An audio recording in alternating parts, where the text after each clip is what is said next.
Good morning sixth class. जैसे कि आपको पता है हम चैप्टर 3 कर रहे थे जिसका शीर्षक क्या है, नादान दोस्त। ये किसकी कहानी है? केशव और श्यामा, दो बच्चों की कहानी है जो आपस में ही बातें कर रहे हैं। किसके बारे में बातें कर रहे हैं?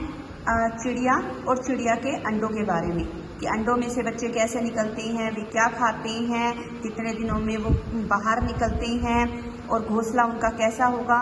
इन्हीं सब उधेड़-बुन में वो लगे रहते हैं। वो इन सवालों का जवाब चाहते हैं, पर जो उसकी अम्मा है वो हमेशा घर के कामों में व्यस्त रहती हैं और जो उनके बाबूजी हैं वो हमेशा पढ़ने लिखने में ही व्यस्त रहते थे। इसीलिए वो आपस में ही बातचीत करके दोनों दिल को तसल्ली दे दिया करते थे। अब आज हम आगे पढ़ेंगे कि उन्होंने इसमें क्या किया। गर्मी के दिन थे, बाबूजी दफ्तर गए हुए थे। गर्मी के दिन थे और दोपहर का समय हो चला था और जो बाबूजी थे वो दफ्तर गए हुए थे। अम्मा दोनों बच्चों को कमरे में सुलाकर खुद सो गई थी। उन्हें लगा था कि दोनों बच्चे जो हैं कमरे में सो गए हैं और वो खुद भी सोने के लिए चली गई। लेकिन बच्चों की आंखों में आज नींद कहाँ थी, क्योंकि वो देखना चाहते थे कि अंडों में से बच्चे निकले हैं या नहीं। तो अम्मा जी को बहलाने के लिए दोनों दम रोके, मतलब अपनी सांसों को थामे हुए, आंखों को बंद किए हुए मौके का इंतज़ार कर रहे थे कि मम्मा जल्दी से सो जाए और हम दोनों चुपके से उठें। और उन्होंने धीरे से दरवाजे की चिटकनी को खोलकर, जो दरवाजे के ऊपर चिटकनी लगी होती है जिसे हम दरवाजे को बंद करते हैं, उसे खोलकर वे बाहर निकल आए। अंडों की हिफाजत मतलब सुरक्षा की तैयारी होने लगी। केशव कमरे से एक स्टूल उठा लाया, लेकिन जब उसने काम न चला, जब स्टूल के ऊपर खड़ा होने लगा और वह ऊपर नहीं चढ़ सका, तो नहाने की चौकी लाकर उसने स्टूल के नीचे रख दी, जैसे कि आप इस चित्र में देख पा रहे हो। डरते डरते स्टूल पर चढ़ा, क्योंकि वो भी बच्चा था तो उसको डर लग रहा था कि कहीं मैं गिर न जाऊं। तो श्यामा दोनों हाथों से स्टूल को पकड़े हुए थी। श्यामा दोनों हाथों से स्टूल को पकड़े हुए थी। स्टूल चारों टांगें जो उसकी थी वो बराबर नहीं थी, जो इसकी चारों टांगें हैं वो बराबर नहीं थी, बैलेंस नहीं बन पा रहा था। स्टूल चारों टांग बराबर न होने के कारण जिस तरफ ज़्यादा दबाव पाता था जरा सा हिल जाता था। उस वक्त केशव को कितनी तकलीफ उठानी पड़ती थी यह सिर्फ उसी का दिल जानता था, क्योंकि वो बच्चा था, उसको डर लगता था कि कहीं मैं गिर ना जाऊं। दोनों हाथों ने कार्निस को पकड़ लेता। कार्निस इसे कहते हैं जिसको हम छज्जा भी बोलते हैं, जो खिड़कियां दीवार के सबसे ऊपरी भाग होता है ना, उसको बोलते हैं कार्निस। कार्निस पकड़ लेता, श्यामा को दबी आवाज में डांटता, क्योंकि उसको डर लग रहा था तो वो उसको डांटता और अच्छी तरह से पकड़ने के लिए इशारा करता,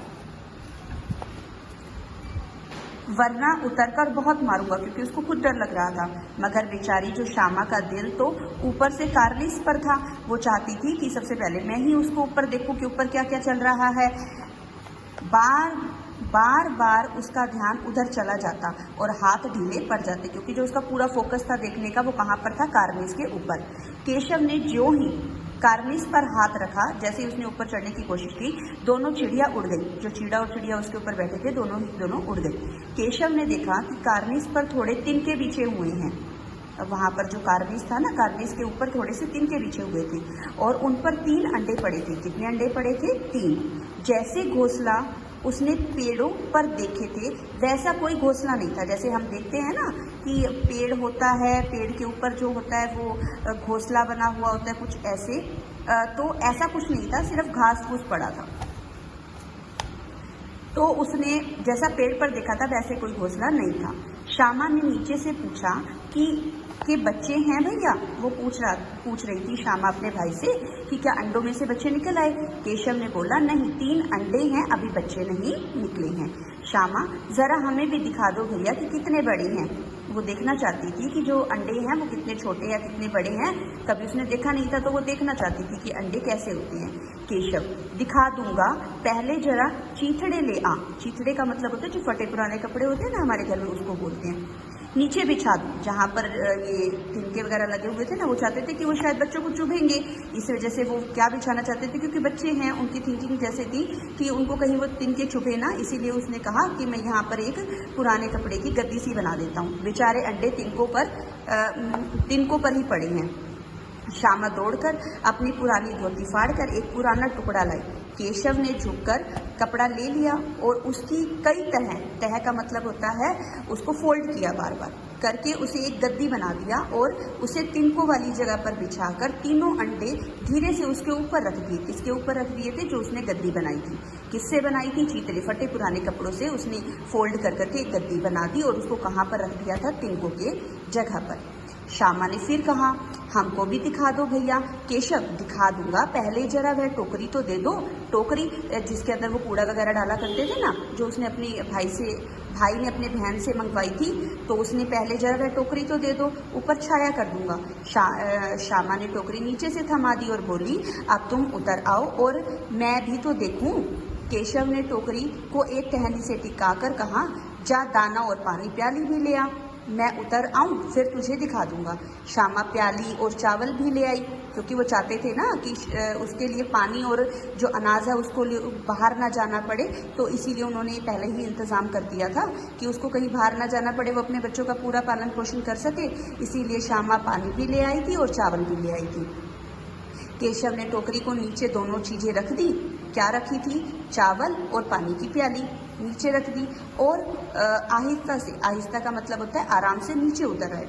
श्यामा ने गिड़गिड़ा कर कहा, गिड़गिड़ा कर मतलब प्रार्थना करते हुए कहा कि अब हमको भी चढ़ा दो भैया।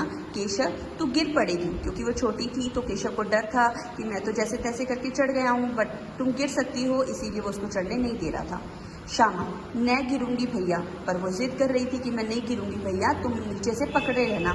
केशव, मैं भैया कहीं तू गिरा पड़ी तो अम्मा जी मेरी चटनी ही बना डालेंगी। बच्चों को डर होता है ना कि अगर मम्मा को पता चल गया तो वो हमें मारेंगी, तो वो डर उस बच्चे के अंदर भी था कि तूने ही चढ़ाया था, क्या करेगी देखकर।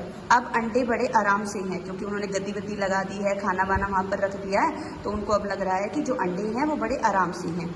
जब बच्चे निकलेंगे तो उनको पालेंगे। उनको ये था कि जो ये बच्चे हैं उन जब बड़े हो जाएंगे, इसमें से अंडे में बच्चे निकल आएंगे तो हम इनको पालेंगे।